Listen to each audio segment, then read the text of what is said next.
The Joe Rogan Experience. I think that was the words of that before effect. he got in trouble, and this is one of the things, like when, like that Parkland joke that he did, I was like, look, that's not his best joke, but it's also, he's working it out. He hadn't done stand-up in 10 fucking months. He's working it out. But if you say that he's different now, we're getting to see the real Louis. Like, bitch, you better go through his library. Yeah. That's what he did. Yeah, the Parkland thing was like his 9th most offensive joke. Yeah, not even close. I mean, he's that's what he does. It's called comedy. Yeah, the idea was like, well, but we didn't know he was a dick. Because you didn't even know him. Yeah, because you didn't know anything. You assume what you believed, what he fed, or you wanted to believe. I actually, I have a theory that one of the reasons people like the New York Times and other media outlets brought the hammer down so hard on him is because they'd heard the rumors and ignored them. So now they have to signal that, like, this is wrong, because there were rumors before, right? And they were like, we don't, like, they ignored them, so now they have to overcompensate. Be like, he is absolutely, he's the face of hypocrisy and evil. I was like, okay. Well, he just caught it at the worst time ever culturally. Exactly. Yeah, he just, there's that. It's a bad. He had beachfront property during yeah. He just is like, some hurricanes you can just, you got the deep stilts. Mm-hmm. Not this one, motherfucker. This is a like he had fucking structure flattener. He's walking around. I was going, oh my God, this is my cup. My cup. Yeah. Here's what I want to talk about with you. The idea, because whenever I tell people we're friends or that I go on your show, they're like, how can, I'm like, first of all, because you're a fucking good dude and have been a good dude for 27 years that I know of, to me. Thank you. It doesn't mean you're always good, but whatever, you're always good dude to me. Every time I say, whatever, I don't fucking know your life. I don't know what you do outside of fucking Encino. And now the next question becomes, why do you have cranks on, or what people would consider cranks on the show? And you and I have talked about this a little bit off the show. Explain, because you are basically liberal. Yes.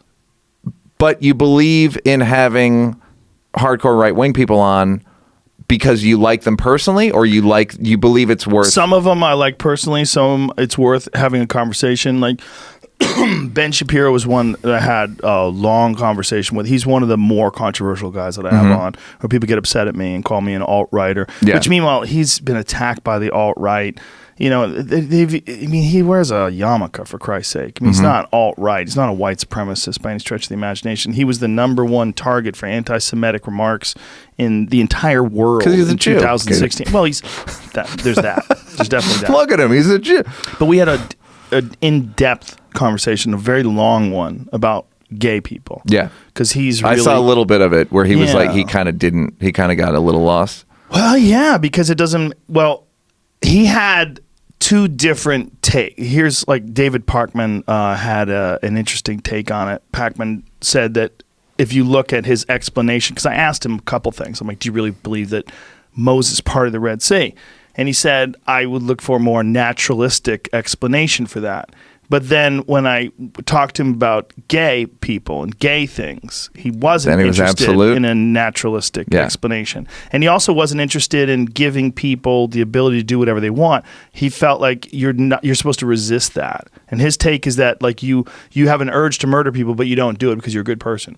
And you should do the same thing with being gay. And I was like, wow, that's crazy mental gymnastics. So that is he believes the natural occurring thing. That God is testing you with. I mean, I'm putting words in his mouth, I think, but essentially that's his position.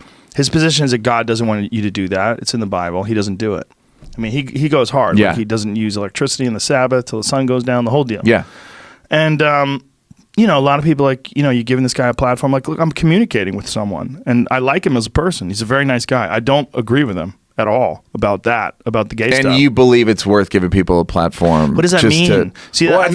But like... I think that's a real problem, discussing things like that, like giving people a platform, because we're living in this world of deplatforming people. I think that's inherently dangerous.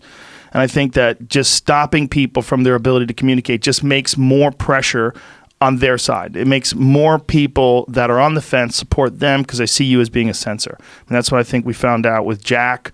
from Twitter, Jack Dorsey, when he came on and talked to me about it, and when he brought Vidge on, who's the lawyer, and like censoring one is censoring all, sort of. It's not smart. It's not good. It does the opposite of what you intended to do. It makes the other side magnified. It makes whoever you're censoring more popular. It makes them an underdog. And it also goes against core American values like the freedom of speech. And I know that these are private institutions, and I know that they're not necessarily forced to uphold what we determine as free speech in terms of like how it's written in the Constitution and the Bill of Rights. I get it. I understand that.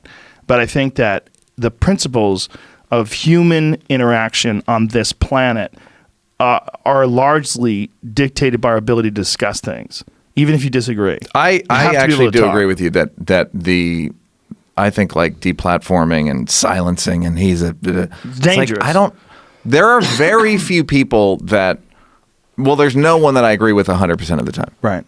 Including even yourself. Yes. Including your joke about like, you don't agree with yourself. Yeah, like, I don't. Yeah, I don't. That's like, real. Yeah. Well, that's also, there's something Buddhist about it, which is like your thoughts are not correct. Right. They're not even your thoughts. They're just and they're like dependent upon your noise. emotions sometimes. Yes. They're dependent upon your stress levels. Yeah. You know, sometimes you just like you just don't have it in you. You're like, stop. Yeah. And other times the same situation, you'd be super calm and reasonable, and maybe you could turn it around. Yeah. If you've eaten. Yeah. Like I saw a thing yesterday. Doctors are worse in the afternoon. Oh, I'm sure. Judges are worse. I've heard surgeries. Before you should always lunch. get surgeries in the morning. Yeah. Yeah. So But to your point, the right wing thing is just an easy way to dismiss me because I'm not right wing. If you ask me my positions on things, it's very left wing. Yeah. The only thing that I vary with the orthodoxy is with the Second Amendment, with gun rights. I don't think it's just that simple. I know a lot of really good people that have guns, and I know a lot of really good people that would never shoot anybody that have guns to protect themselves. Yeah. And to label everyone the same is just like labeling everyone who drives a car the same as those incels that drove into people in Montreal or wherever that was. Was that Toronto? Wherever that was. Yeah. We have a real problem labeling people, and labeling people with it's lazy. And it's an attempt to marginalize or dismiss their positions. And it also feels good to do it. Sure. It feels good to like, guess what? Writing them off. I'm superior. I have a very clear moral view. Mm-hmm. I'm taking out one of my moral paintbrushes, and zoom, you are that. And even if it's not a moral position, even if like that Neal Brennan, he's such a left-wing cuck. Yeah. He's a this and a that, and boom, and there you go. I got him in a box. I'm going to put a ribbon on it. Yeah. Ship him off. So you've read the comments when I'm on the show. Canceled. You're canceled, I heard. Yeah.